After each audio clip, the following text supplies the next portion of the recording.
दोस्तों, अवधेश प्रेमी यादव जी फिर से बवाल करने के लिए बवाल गाना लेके आ गए हैं दोस्तों। जी हाँ, लेते लेते सो गईले अवधेश प्रेमी के गाना सुनिए।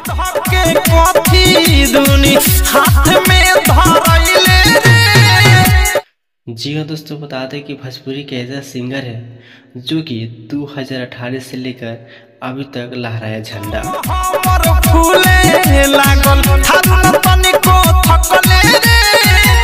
जी हाँ दोस्तों, यही अवधेश प्रेमी है जो कि 2018 से लेकर 24 तक किसी के गाना नहीं बजने दिया।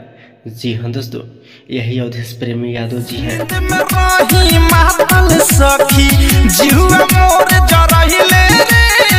जब भी आते हैं मार्केट में बवाल कर देते हैं दोस्तों, सबका रिकॉर्ड तोड़ देते हैं। यही अवधेश प्रेमी है। जी हाँ दोस्तों, यही अवधेश प्रेमी यादव हैं जो कि काफी रिस्पांस मिलता है सबको।